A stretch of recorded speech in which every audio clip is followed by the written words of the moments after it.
बच्चों, once again आपका राजेंद्र कामत आपके सामने हाजिर हूँ। और काफ़ी बच्चों ने मुझे डिमांड्स किए और कहा कि सर केमिस्ट्री और फिज़िक्स के भी कुछ टॉपिक्स को आप बताएं तो अच्छा रहेगा। और उनमें पहला डिमांड उनका था वैलेंसी और फार्मूला मेकिंग से रिलेटेड। तो इस वीडियो में आज मैं आप लोगों के लिए किसी भी एलिमेंट का वैलेंसी कैसे फाइंड करेंगे इस पर चर्चा करने जा रहा हूँ। और अगर समय रहा तो फार्मूला मेकिंग भी बता दूंगा, नहीं तो फिर फार्मूला मेकिंग हम अगले वीडियो में देखेंगे। लेकिन उससे पहले फिर से आपसे रिक्वेस्ट होगा कि अगर आपने मेरा चैनल को सब्सक्राइब नहीं किया है तो इसे ज़रूर कर लें, इसे लाइक करें और शेयर भी करें ताकि ज़्यादा से ज़्यादा लोगों तक ये वीडियो पहुँच सके। तो बच्चों, आज हम लोग बहुत डीपली इसको डिस्कस करने जा रहे हैं कि वैलेंसी क्या होता है और हम इसे फाइंड करते कैसे हैं। अब सबसे पहले ये समझो कि वैलेंसी है क्या। सबसे पहले वैलेंसी को समझने के लिए एक छोटा सा डिफिनेशन मैं आपको देना चाहूँगा। अगर आप देखें तो ये ब्लैक बोर्ड पे ये डिफिनेशन लिखा हुआ भी है। The number of valence electrons of an element which actually takes part in chemical reaction is called the valency of that element. और इसको दूसरे तरीके से भी डिफाइन कर सकते हैं, combining capacity of an element is called valency. देखो, दोनों डिफिनेशन का मतलब लगभग सेम है, लेकिन अब इसमें एक नया टर्म आप लोगों को शायद सुनने को मिला होगा, ये वैलेंस इलेक्ट्रॉन। तो ये वैलेंसी क्या है, वैलेंस इलेक्ट्रॉन क्या है, इसको समझने से पहले हमें ये समझना होगा कि हम किसी भी एलिमेंट का जो एटॉमिक नंबर है उस एटॉमिक नंबर के आधार पर ये कैसे डिसाइड कर पाएंगे कि उसके जो डिफरेंट ऑर्बिट या ऑर्बिटल्स हैं उसमें इलेक्ट्रॉन की संख्या कितनी होती है। तो सबसे पहले हम इस चीज़ को सीखते हैं कि उसका इलेक्ट्रॉनिक विन्यास यानी इलेक्ट्रॉनिक कॉन्फ़िगरेशन कैसे करें। अगर आप इलेक्ट्रॉनिक कॉन्फ़िगरेशन करना सीख जाते हो, आई एम श्योर आप वैलेंसी फाइंड करना तुरंत सीख जाओगे। तो चलिए मैं इसे आपको समझाने का प्रयास करता हूँ। सबसे पहले आप ध्यान देना कि कोई भी एटम जो होते हैं तो उनका जो स्ट्रक्चर होता है वो कुछ इस प्रकार से होता है। सपोज करो कि ये न्यूक्लियस, इसको हम न्यूक्लियस कहें और ये इसके ऑर्बिट्स हैं इस तरीके से। इसको सेल्स भी कह सकते हैं बच्चों, इस तरीके से इसके ऑर्बिट्स या ये सेल है। आपने 9th क्लास में ये सीखा होगा कि एटम्स जो है वो सेल्स में बटे होते हैं, ऑर्बिट्स में बटे होते हैं। तो बेसिकली हम इसको न्यूक्लियस मान के चल रहे हैं और ये इसको हम लोग के सेल, एल, एम, एन इस तरह से सेल करते हैं। अब बच्चों आप देखो यहाँ ध्यान से, हर एक सेल का अपना एक कैपेसिटी होता है इलेक्ट्रॉन पजेस करने का, यानी हर सेल कितना इलेक्ट्रॉन रखेगा ये ऑलरेडी पहले से डिसाइडेड है। और इसे एक छोटा सा फार्मूला से हम समझ सकते हैं। ये फार्मूला एक्चुअली इस तरह से है, ये फार्मूला है 2n², ये 2n²। n क्या है, n यहाँ पर नंबर ऑफ सेल है, ये नंबर ऑफ ऑर्बिट्स या सेल कह सकते हो आप इसको, ठीक है, ये नंबर ऑफ ऑर्बिट या सेल। अब इसको हम लोग समझेंगे कैसे। सपोज करो अगर मैं n = 1 लेता हूँ, 1 मीन्स पहला सेल यानी k सेल, तो नंबर ऑफ इलेक्ट्रॉन्स मेरा कितना होगा, तो नंबर ऑफ इलेक्ट्रॉन्स मेरा इस फार्मूला से निकल जाएगा 2 × 1 का स्क्वायर यानी 2 × 1 यानी 2 हो गया। अगर बच्चों मैं यहाँ पर n = 2 लेता हूँ यानी कि l सेल, तो ये 2 × 2 का स्क्वायर यानी 2 × 4 यानी 8 निकल जाएगा। ठीक इसी तरह से अगर n = मैं 3 लेता हूँ यानी m सेल, तो यहाँ पर आपको मिलेगा 2 × 3 का स्क्वायर यानी 2 × 9 यानी 18। ठीक इसी प्रकार से अगर n = मैं 4 लेता हूँ और जो n सेल कहा जाएगा, तो यहाँ पे जो नंबर मिलेगा वो इस तरह से होगा 2 × 16 यानी 32। तो बच्चों आपने देखा नंबर का एक सीक्वेंस हमें मिल रहा है। क्या सीक्वेंस मिल रहा है, तो सीक्वेंस इस तरह से मिल रहा है कि पहला सेल जो है वो सिर्फ 2 इलेक्ट्रॉन रख सकता है, दूसरा सेल जो है ये 8 इलेक्ट्रॉन रखता है, देखो मैंने यहाँ निकाल के बताया है आपको। तीसरा सेल जो है वो 18 रखेगा और चौथा सेल जो है वो 32 रखेगा। यानी नंबर ऑफ इलेक्ट्रॉन पजेस जो डिफरेंट ऑर्बिट्स करेंगे वो इस सेल में करेंगे, इस तरीके से करेंगे। अच्छा, ऑर्बिट के अंदर भी ऑर्बिटल्स होते हैं जिसे हम लोग 4 ग्रुप में बांट सकते हैं और जिसको हम लोग बेसिकली S, P, D और F के नाम से जानते हैं बच्चों। हर ऑर्बिट के भीतर एक क्लाउड होता है इलेक्ट्रॉन्स का, जहां पे इलेक्ट्रॉन के पाए जाने की पॉसिबिलिटी सबसे अधिक होती है, उस क्लाउड को हम ऑर्बिटल्स कहते हैं। तो यहाँ पे आप देखो ये जो s और ऑर्बिटल्स है ये मैक्सिमम 2 इलेक्ट्रॉन परचेज कर सकता है, p 6 इलेक्ट्रॉन, d 10 इलेक्ट्रॉन और f 14 इलेक्ट्रॉन परचेज कर सकता है। ठीक है बच्चों, तो अब ये जो छोटा सा कॉन्सेप्ट हमारे पास है, इस कॉन्सेप्ट की मदद से हम अगर चाहें तो किसी भी एलिमेंट का जो इलेक्ट्रॉनिक कॉन्फ़िगरेशन है वो फाइंड आउट कर लेंगे। और जब अगर इलेक्ट्रॉनिक कॉन्फ़िगरेशन फाइंड आउट कर लेते हैं फिर तो बैलेंस निकालना हमारे लिए बहुत ही आसान है। आइए इसको एक एग्जाम्पल के थ्रू समझते हैं।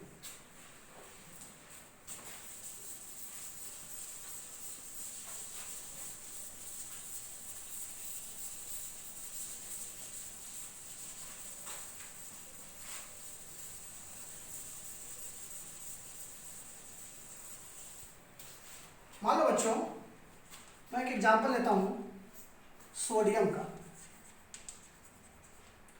सिंबल इसका Na है, आप लोगों ने पढ़ा होगा, और इसका जो एटॉमिक नंबर है, एटॉमिक नंबर ये 11 होता है बच्चों। अब देखो अभी जो हमने सीखा, अब सपोज करो इसमें जो 11 टोटल इलेक्ट्रॉन है वो डिफरेंट ऑर्बिट्स में किस तरह से डिस्ट्रीब्यूटेड होंगे, इसे हम इस तरह से समझ सकते हैं। पहला जो सेल है, पहले सेल में ये 2 इलेक्ट्रॉन रखेगा, दूसरे सेल में ये 8 इलेक्ट्रॉन रखेगा, और इसके पास अब कितना इलेक्ट्रॉन बच गया बच्चों? 1 इलेक्ट्रॉन। तो ये आउटर सेल में 1 इलेक्ट्रॉन रख लिया है यहाँ पर, देख रहे होंगे, क्लियर है। अब दूसरा ले लो मैग्नीशियम Mg, इसका एटॉमिक नंबर बच्चों आप देख लो ये 12 है। इसे अगर कॉन्फ़िगर करेंगे आप तो आपको मिलेगा ये 2, 8 और इसके लास्ट में कितना बच गया? 2 बच गया। ठीक इसी तरह से नेक्स्ट हम लोग ले लेते हैं एल्यूमिनियम Al। इसका एटॉमिक नंबर हम देखें बच्चों तो ये आपको मिलेगा 13, और इसको जब आप कॉन्फ़िगर करोगे तो फर्स्ट सेल में 2 इलेक्ट्रॉन, सेकेंड में 8 और थर्ड सेल में 3। और भी बाकी के जो एलिमेंट्स होंगे उनका कॉन्फ़िगरेशन हम लोग इस तरह से ही कर सकते हैं। अब कुछ दूसरे एग्जांपल्स लेते हैं हम लोग, नॉन मेटल्स। ये बच्चों आप ध्यान दोगे ये सारे के सारे मेटल्स हैं। कुछ नॉन मेटल्स को लेकर देखते हैं। नाइट्रोजन एंड एटॉमिक नंबर 7, आप कॉन्फ़िगर करोगे तो ये मिलेगा 25। Oxygen O, atomic number 8, configure करोगे मिलेगा 26। Fluorine F, atomic number 9, configure करोगे मिलेगा 27। बच्चों ये कुछ एग्जांपल्स हमने यहाँ पर लिखे हैं। मुझे नहीं लगता कि ये आपको समझ में नहीं आ रहा वो कैसे लिखा। मैंने अभी जस्ट आपको बताया था कि कभी भी पहले सेल में 2 इलेक्ट्रॉन, दूसरे में 8, फिर 18, फिर 32, ये सीरीज चलता है। कभी कभी इसमें एक्सेप्शन है। इस एक्सेप्शन को समझने का एक तरीका यहाँ पे समझो। मान लो हम लोग लेते हैं कैल्शियम, एटॉमिक नंबर 20 है। आप जब इसको कॉन्फ़िगर करेंगे तो ये मिलेगा 2, 8, कितना हो गया बच्चों? 8 और 2 10 हो चुके हैं। देखिए 10 हो चुके हैं ना। अब थर्ड सेल में आप बोलेंगे कि 10 रख देते हैं। देखो बच्चों अगर हम यहाँ पे 10 रखते हैं तो ये गलत हो जाएगा। तो आप कहेंगे सर आपने तो कहा कि हम लोग 2, 8, 18 भी रख सकते हैं थर्ड सेल में, तो 10 क्यों नहीं रख सकते? इस बात को समझने के लिए हमें एक रूल समझना होगा। रूल क्या है बच्चों? आप यहाँ पर ध्यान से देखो, ये गलत क्यों है, इस चीज को जानने के लिए हमें 2 रूल समझने होंगे। इस रूल को हम लोग कहते हैं ड्यूप्लेट एंड ऑक्टेट रूल। बच्चों ध्यान से देखो, ये जो हाइड्रोजन और हीलियम है, हाइड्रोजन का एटॉमिक नंबर 1 है, इसका एटॉमिक नंबर 2 है। इसका मतलब है इसमें सिर्फ 1 ऑर्बिट होता है, इसमें भी सिर्फ 1 ऑर्बिट्स होते हैं। तो 1 ऑर्बिट यानी पहला ऑर्बिट में कितने इलेक्ट्रॉन हम रख सकते हैं? सिर्फ 2। यानी हाइड्रोजन को मैक्सिमम 2 इलेक्ट्रॉन चाहिए, हीलियम को भी मैक्सिमम 2 इलेक्ट्रॉन चाहिए। तो ये दोनों जो है ना वो अपने सेल में सिर्फ 2 इलेक्ट्रॉन पजेस करने की कोशिश करते हैं। लेकिन बच्चों अब अगर हम बात करें ऑक्टेट रूल की, ऑक्टेट रूल कहता है क्या, हाइड्रोजन और हीलियम को छोड़कर बाकी जितने भी एलिमेंट हैं वो अपने आउटर ऑर्बिट्स में हमेशा 8 इलेक्ट्रॉन रखना चाहते हैं, हमेशा 8 इलेक्ट्रॉन। अगर ये 8 इलेक्ट्रॉन है तब तो बहुत अच्छी बात है, वो इरेक्ट यानी स्टेबिलिटी को गेन कर लेंगे। लेकिन अगर 8 इलेक्ट्रॉन वहां पर नहीं है बच्चों, तो फिर वो 8 इलेक्ट्रॉन लेने के लिए बहुत सारे एक्टिविटीज में इन्वॉल्व हो जाते हैं। यानी वहां पर आउटर सेल में मौजूद जो इलेक्ट्रॉन है वो केमिकल रिएक्शंस करने शुरू कर देते हैं, वो एक्टिव हो जाते हैं, जहां से वैलेंसी और वैलेंस इलेक्ट्रॉन का कॉन्सेप्ट जनरेट होता है। तो यहाँ पर एक एग्जांपल मैंने कहा कि आउटर ऑर्बिट में 8 से ज्यादा इलेक्ट्रॉन नहीं रख सकते हैं। मैंने एग्जांपल क्या लिया था, कैल्शियम का, एटॉमिक नंबर कितना था 20। तो अगर मैंने रखा पहला सेल में 2, दूसरा में 8 रखा, अब हमारे पास कितने बच गए हैं 10। तो इसको फिर से हमको तोड़ना होगा और ये तोड़ेंगे 8 और 2। क्यों? क्योंकि बच्चों देखो मैंने आपसे कहा ना अभी कि आउटर सेल हो अगर तो हम उसमें 8 से ज्यादा इलेक्ट्रॉन नहीं रख सकते। तो हमारे पास कितना बच रहा था 10 इलेक्ट्रॉन नहीं रख सकते। तो फिर मैंने क्या किया, 8 इलेक्ट्रॉन रखा और बाकी के 2 इलेक्ट्रॉन थे उसे नेक्स्ट सेल में शिफ्ट कर दिया। इसके बारे में और डिटेल कॉन्सेप्ट अगर हम लोग जब पढ़ेंगे अगले वीडियो में मैं इसे बताऊंगा, पर अभी हम लोग इतना ही समझ ले कि 2 रूल है जिसको हम लोग ड्यूप्लेट और ऑक्टेट रूल कहते हैं, और इन रूल की मदद से ही हम चाहें तो किसी भी एलिमेंट का वैलेंसी फाइंड आउट कर सकते हैं। तो बच्चों आपने ये देखा होगा कि हम कैसे यहाँ पर इलेक्ट्रॉनिक कॉन्फ़िगरेशन कर पा रहे हैं। अब आ जाओ हम लोग बात करते हैं वैलेंसी की। आप एक चीज ध्यान दो बच्चों, ये जो सोडियम है इसके आउटर सेल में, ये इसका आउटर सेल है, आउटर शेल। अब ध्यान से देखो इसके आउटर सेल में 1 इलेक्ट्रॉन है। अब इसके पास 2 रास्ते हैं 2, 8, 1। इसके पास 2 रास्ते हैं अपना ऑक्टेट को पूरा करने का। कौन कौन से रास्ते हैं? पहला रास्ता, या तो ये 1 इलेक्ट्रॉन किसी को दे दे, डोनेट कर दे, किसी को डोनेट कर दे ये 1 इलेक्ट्रॉन, तो ऑब्वियसली इसके पास बच जाएगा 2 और 8, ऑक्टेट कंप्लीट। या दूसरा रास्ता है कि अगर ये 7 किसी से गेन कर ले, 1 ऑलरेडी था इसके पास, ये 1 था और 7 गेन कर ले, तो फिर इसका हो जाएगा 2, 8, which is not possible। ये पॉसिबिलिटी नहीं है। क्यों नहीं है बच्चों? देखो इलेक्ट्रॉन चाहे वो लॉस कर रहा हो या फिर गेन कर रहा हो, दोनों में बहुत ज्यादा एनर्जी का रिक्वायरमेंट होता है, एनर्जी चाहिए। 1 इलेक्ट्रॉन लॉस करेगा तो भी एनर्जी का इन्वॉल्वमेंट है, 7 इलेक्ट्रॉन लेगा तो बहुत ज्यादा एनर्जी का इन्वॉल्वमेंट है। तो भाई कोई भी इजी वे को अडॉप्ट करता है। तो यहां पर आप ध्यान से देखेंगे जो सोडियम है वो 1 इलेक्ट्रॉन यहां पर डोनेट करना चाहेगा, गेन करना नहीं चाहेगा। ये हमेशा 1 इलेक्ट्रॉन डोनेट करेंगे, ध्यान रखिएगा बच्चों। तो चूंकि ये 1 इलेक्ट्रॉन डोनेट कर रहा है तो इसलिए इसकी जो वैलेंसी होगी इसे हम +1 कहेंगे। अब आप कहेंगे कि सर आपने +1 ही क्यों कहा इसको? आइए इसको अभी मैं समझाता हूं। बच्चों देखो ये सोडियम है, एटॉमिक नंबर 11 है, मतलब इसके अंदर इलेक्ट्रॉन कितने हैं? 11 हैं। और प्रोटॉन कितने हैं? ये भी 11 है। यानी इसके पास 11 नेगेटिव चार्ज है और 11 पॉजिटिव चार्ज है। अब ध्यान से देखो बच्चों, 11 नेगेटिव चार्ज और 11 पॉजिटिव चार्ज भी है। अगर ये 1 इलेक्ट्रॉन किसी को दे देता है, डोनेट कर देता है, मतलब लॉस कर देता है, तो इसके पास जो इलेक्ट्रॉन की संख्या होगी आफ्टर लूजिंग ये बच जाएगा ओनली 10। यानी जो माइनस चार्ज है वो 10 बच गया, लेकिन जो प्लस चार्ज है वो अभी भी 11 है। तो इस दोनों को कंपेयर करोगे तो 1 प्लस चार्ज बढ़ जा रहा है, इसलिए यहाँ पर इसकी वैलेंसी प्लस होगी। इसको हम ऐसे भी लिख सकते हैं, अगर ये सोडियम है और ये 1 इलेक्ट्रॉन लॉस कर दिया है तो यहाँ पर जो सोडियम बचेगा ये +1, यानी इसका चार्ज +1 होगा। और बच्चों ये हमेशा ध्यान रखना, अगर कोई एलिमेंट इलेक्ट्रॉन लॉस कर रहा है तो वहां पर जो चार्ज पार्टिकल यानी जो आयंस बनेंगे उसे हम केटायन कहेंगे, इसे केटायन कहा जाएगा। ठीक है बच्चों? तो कभी भी इलेक्ट्रॉन लॉस करने पर कैटायन का फॉर्मेशन होता है, ये बात आप ध्यान रखेंगे। और यहाँ पे आपने देखा कि सोडियम ने एक इलेक्ट्रॉन क्यों लॉस किया, क्लियर समझ में आ गया होगा। क्योंकि इसके पास दो रास्ते थे, या तो 7 इलेक्ट्रॉन किसी से लेता या फिर एक इलेक्ट्रॉन छोड़ देता। इसके पास आसान काम क्या था, एक इलेक्ट्रॉन लेना या छोड़ना। छोड़ना ना, 7 लेना सॉरी कठिन काम था, क्योंकि एनर्जी बहुत चाहिए होगा, और एक इलेक्ट्रॉन छोड़ना आसान था। तो इसने एक इलेक्ट्रॉन डोनेट कर दिया, इसलिए इसका वैलेंसी कितना हो गया, +1। ठीक इसी तरह से अगर हम लोग मैग्नीशियम की बात करें बच्चों, देखो इसके आउटर शेल में 2 इलेक्ट्रॉन है, इसके पास भी 2 रास्ते हैं, या तो ये 6 इलेक्ट्रॉन किसी से ले ले या 2 छोड़ दे, तो स्वतः ही इसका 8 हो जाएगा। तो इसके लिए भी 2 छोड़ना आसान है, तो इसकी वैलेंसी कितनी होगी, +2।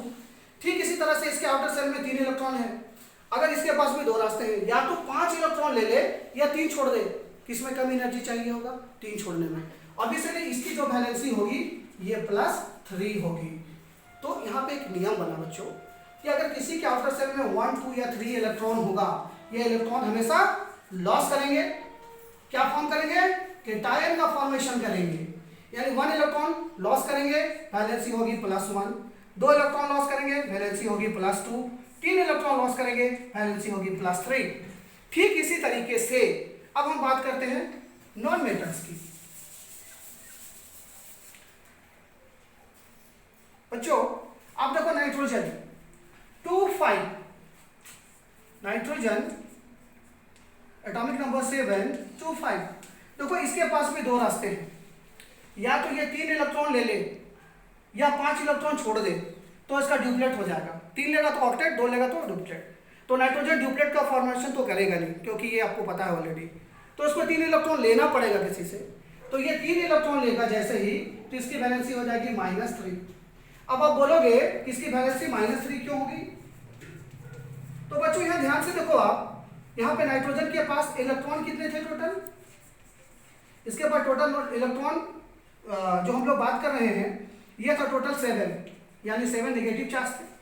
प्रोटॉन कितने थे, प्रोटॉन भी थे 7, यानी 7 पॉजिटिव चार्ज थे। अब इसने क्या किया कि ये 3 इलेक्ट्रॉन कहीं से गेन कर लिया, ये 3 इलेक्ट्रॉन इसने गेन कर लिया।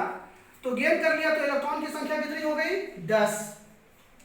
लेकिन प्रोटॉन कितना है, सिर्फ 7 है, यानी यहाँ पर 3 नेगेटिव चार्ज बढ़ जा रहा है। इसका मतलब ये हुआ बच्चों कि अगर नाइट्रोजन 3 इलेक्ट्रॉन गेन करता है तो यहाँ पर इस पे जो चार्ज आएगा वो N के ऊपर +3 होगा, यानी इसकी वैलेंसी यहाँ पर हम अगर निकालेंगे तो ये वैलेंसी -3 होगी। ठीक इसी तरह से बच्चों देखो ये ऑक्सीजन है, इसका एटॉमिक नंबर 8 कॉन्फ़िगर करोगे आप तो 2 और 6 मिला। अब इसके पास भी 2 रास्ता है, या तो 2 इलेक्ट्रॉन ले ले या 6 छोड़ दे। क्या आसान है, 2 लेना। अब इसलिए ये 2 लेगा, और जब ये 2 लेगा तो इसकी वैलेंसी होगी -2। ठीक इसी तरह से बच्चों आप यहाँ देखो फ्लोरीन का, इसके आउटर शेल में 7 इलेक्ट्रॉन है, इसके पास भी 2 रास्ते हैं, या तो 7 इलेक्ट्रॉन छोड़ दे, लॉस कर दे, या 1 इलेक्ट्रॉन ले ले। क्या काम आसान है, कौन सा एनर्जी कम चाहिए, 1 लेना आसान है। ये 1 ले लेगा, तो यहाँ पे ये जैसे ही लेगा तो इसकी वैलेंसी हो जाएगी यहाँ -1। तो बच्चों आप यहाँ देख रहे हैं कि जितना इलेक्ट्रॉन या तो लॉस किया जा रहा है या गेन किया जा रहा है, उसके आधार पर ही उस एलिमेंट या एटम का जो वैलेंसी है वो यहाँ पर डिसाइड किया जा रहा है। ओके ना। अब यहाँ पे एक चीज ध्यान से देख लो आप, अगर किसी भी एलिमेंट के आउटर शेल में अगर 5, 6 या 7 इलेक्ट्रॉन है तो ये हमेशा इलेक्ट्रॉन क्या करेंगे, ये हमेशा गेन करेंगे, और जब ये गेन करेंगे तो एनायन का फॉर्मेशन करेंगे, यानी इनके ऊपर नेगेटिव चार्ज जनरेट होगा। तो अगर 5 इलेक्ट्रॉन है तो ये 3 इलेक्ट्रॉन गेन करेंगे तो इनकी वैलेंसी होगी -3। 6 है तो 2 इलेक्ट्रॉन गेन करेंगे, वैलेंसी होगी -2, और 7 है तो 1 इलेक्ट्रॉन गेन करेंगे, वैलेंसी होगी -1। अब यहाँ पे ध्यान दो बच्चों, अगर किसी के आउटर शेल में 8 इलेक्ट्रॉन है, 8 इलेक्ट्रॉन, तो इसकी वैलेंसी 0 होगी। क्यों, क्योंकि इसका ऑक्टेट तो कंप्लीट। एग्जांपल देखो, अगर हम लोग बात करें आर्गन, एटॉमिक नंबर 18 है बच्चों, इसको आप कॉन्फ़िगर करोगे तो 2, 8, 8, 8 और 2 10 + 8 18। देखो आउटर शेल में 8 इलेक्ट्रॉन है, मैंने क्या बताया कि आउटर शेल में 8 इलेक्ट्रॉन तक रखा जा सकता है, दैट इज स्टेबल। तो ये ऑलरेडी स्टेबल हो गया, इसको इलेक्ट्रॉन की जरूरत नहीं है, ना इसको इलेक्ट्रॉन लॉस करना है ना गेन करना है, कुछ नहीं करना है। That's why it is known as the inert और द नोबल टू। ओके ना, तो इसलिए आप यहाँ आर्गन का जो वैलेंसी है वो क्या होगा, 0। ठीक है बच्चों। और जनरली अगर किसी के आउटर सेल में 4 इलेक्ट्रॉन है, 4 इलेक्ट्रॉन्स, तो ये बच्चों क्या करेगा, ना तो गेन करेगा ना लॉस करेगा, यानी ये जब भी बॉन्डिंग करेगा किसी और से कोवैलेंट बॉन्डिंग करेगा। अब यहाँ पे ये कोवैलेंट बॉन्डिंग जो वर्ड है इसे मैं नेक्स्ट वीडियो में आपको समझाऊंगा। यानी ये जब भी करेगा 4 इलेक्ट्रॉन का शेयर करेगा, इसलिए इसकी वैलेंसी जो है बच्चों वो 4 मानी जाएगी। ठीक है बच्चों, तो आपने यहाँ पर ये बात समझ लिया होगा कि किसी भी एलिमेंट का अगर एटॉमिक नंबर हमको पता है और उसका हम इलेक्ट्रॉनिक कॉन्फ़िगरेशन कर लेते हैं, तो उसके आउटर सेल में जो नंबर ऑफ इलेक्ट्रॉन्स है इसको हम लोग कहते हैं वैलेंस इलेक्ट्रॉन। ये कहलाएगा आपका वैलेंस इलेक्ट्रॉन। और वैलेंस इलेक्ट्रॉन से ये डिसाइड होता है कि इसकी वैलेंसी कितनी होगी। अगर किसी के आउटर सेल में 1 इलेक्ट्रॉन है, ये 1 लॉस कर देगा, वैलेंसी +1। 2 है, 2 लॉस कर देगा, वैलेंसी +2। 3 है, 3 लॉस कर देगा, वैलेंसी +3। अगर किसी के आउटर सेल में 5 इलेक्ट्रॉन है, 3 गेन कर लेगा, वैलेंसी -3। अगर 6 है, 2 गेन कर लेगा, वैलेंसी -2। अगर 7 है, 1 गेन कर लेगा, वैलेंसी -1। और जब हमको वैलेंसी पता चल जाता है बच्चों, तो हम किसी भी कंपाउंड का फार्मूला आसानी से बना सकते हैं। लेकिन अब ये फार्मूला हम कैसे बनाते हैं इसको हम लोग डिस्कस करेंगे अगले वीडियो में। तब तक के लिए मैं गुजारिश चाहूंगा, अगले वीडियो में फार्मूला मेकिंग के साथ मैं हाजिर होऊंगा। तब तक के लिए मुझे इजाजत दें। धन्यवाद।